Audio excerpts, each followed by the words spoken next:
Welcome back to another beautiful sunset in Alaska. Today we're just getting ready to take off this runway with the SR-71. Now today's mission has one purpose. We're going to see how high we can fly this thing. Can we get it to the brink of space? Well, let's find out.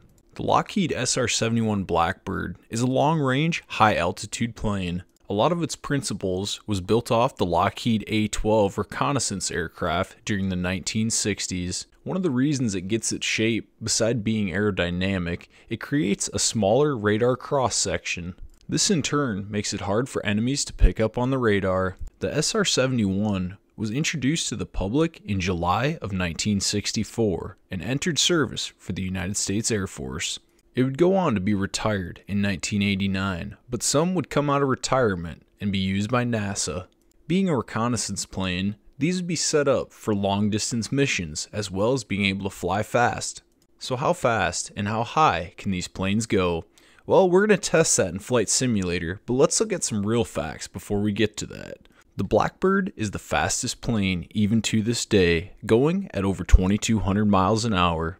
Which for those who don't know is Mach 3, which comes out to be 3 times the speed of sound. The SR-71 is rated at being able to fly above heights of 80,000 feet. This beast of a plane is powered by 2 Pratt & Whitney J58 engines, designated the JT11D-20. These are axial flow turbojet engines and are capable at putting out 32,500 foot-pounds of thrust. Something that makes this plane really cool is it can go coast to coast in the United States in just over 1 hour. And this is where you'd see the SR-71 break those records, being the fastest manned aircraft in the world. It took me roughly 4 or 5 minutes to get up to over 100,000 feet of altitude. But Flight Sim says we're not done yet, and we kept on climbing. Something I found interesting at this height is you could start to see the curvature of the Earth. Huh, take that, flat earthers. As we continue to climb over 120,000 feet, I thought it'd be cool to look at what the actual pilots have to wear. Well, to fly safely in this thing, you need a whole low-pressure suit. Now, this full-pressure suit can be very comparable to what the astronauts have to wear when they're up in space. Another cool fact about these aircrafts is when you're outside at that height, it's normally around -70 degrees. But on the tips of the airplane and the wings, the friction that's caused from the air meeting the plane can get up to 800 degrees.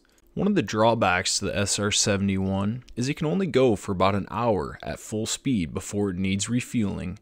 That's why you see a lot of these refueling planes located or stationed on bases close to the flight paths of the SR-71. As we continued to fly higher in Flight Sim, I broke my altitude gauge and it topped out at 134,000 feet above the ground. And it started to act like we hit an invisible ceiling. Maybe the atmosphere. So according to Flight Sim, you can go above 134,000 feet.